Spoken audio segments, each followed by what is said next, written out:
السلام علیکم ورحمۃ اللہ وبرکاتہ۔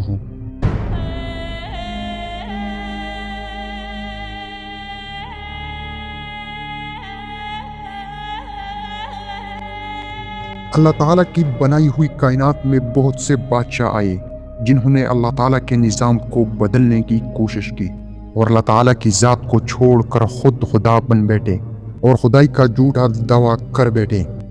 خدائی کا جھوٹا دعویٰ کرنے والے بادشاہوں میں سے ایک بادشاہ ایسا بھی تھا کہ جس کو اللہ تبارک و تعالیٰ نے پوری روئی زمین کی بادشاہی عطا فرمائی تھی۔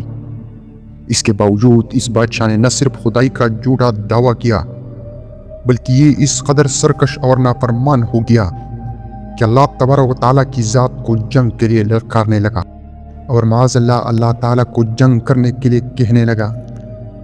دوستو، آج کی اس ویڈیو میں ہم آپ کو بتائیں گے کہ اللہ تبارک و تعالیٰ کو جنگ کے لیے للکارنے والا بدبخت بادشاہ نمرود کون تھا، اور جب اس بدبخت بادشاہ نے اللہ تبارک و تعالیٰ کو جنگ کے لیے للکارا تو پھر اللہ تعالیٰ نے کون سی حقیر مخلوق کے ذریعے اس کے ساتھ جنگ کی اور اس بدبخت بادشاہ کو ہلاک کر دیا اور پوری دنیا کے لیے عبرت کا نشان بنا دیا۔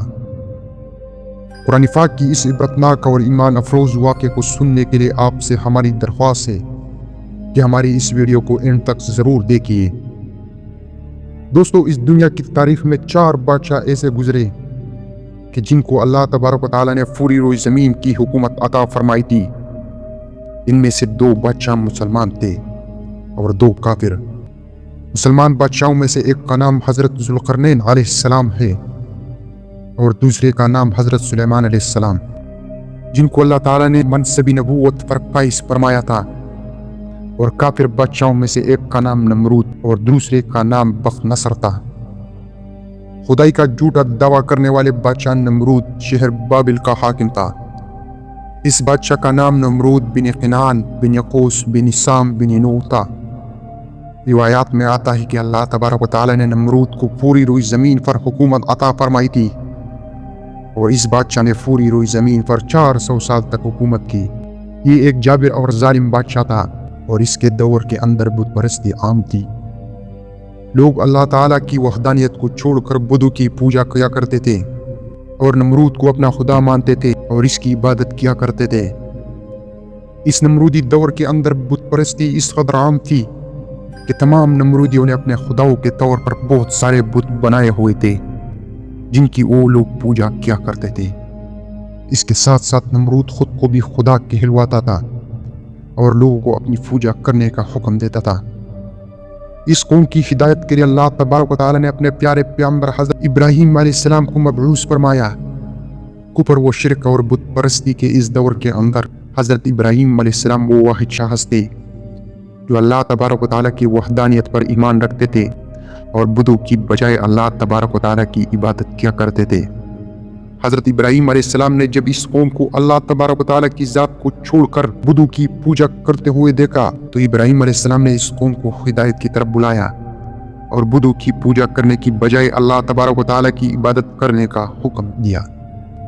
حضرت ابراہیم علیہ السلام نے اپنی قوم سے فرمایا کہ اللہ تعالیٰ کی ذات ایک ہے اور ہمیں اسی کی عبادت کرنی چاہیے، لیکن یہ نمرودی قوم اپنے کفر و شرک سے باز نہ آئی اور اسی طرح بدھو کی پوجا کرتی رہی۔ ایک دن حضرت ابراہیم علیہ السلام نے اس قوم کے جھوٹے خداؤں کو اس قوم کے سامنے جھوٹا ثابت کرنے کا ارادہ کیا اور ابراہیم علیہ السلام اس مقام پر تشریف لے گئے جہاں ان کے وہ تمام بت پڑے ہوئے تھے کہ جن کی یہ لوگ پوجا کیا کرتے تھے۔ ابراہیم علیہ السلام جب اس قوم کے بت خانے میں پہنچے تو وہاں ان کے تمام بڑے بت پڑے ہوئے تھے۔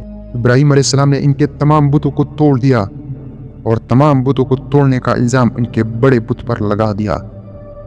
نمرودی قوم اس بات کو اچھی طرح جانتی تھی کہ ہمارے اندر صرف حضرت ابراہیم علیہ السلام ہی وہ شخص ہے جو بدھو کے خلاف باتیں کرتے ہیں اور بدھو کے بجائے اللہ تعالیٰ کی عبادت کرنے کا حکم دیتے ہیں۔ لہٰذا جب نمرودیوں نے اپنے خداؤں کو ٹوٹا ہوا دیکھا تو وہ سمجھ گئے کہ یہ کام حضرت ابراہیم علیہ السلام کا ہے۔ چنانچہ تمام نمرودیوں نے حضرت ابراہیم علیہ السلام سے بدلہ لینے کے لیے حضرت ابراہیم علیہ السلام کو قتل کرنے کا منصوبہ بنا لیا۔ تمام نمرودی نمرود کے دربار میں حاضر ہوئے اور نمرود کو سارا واقعہ سنایا۔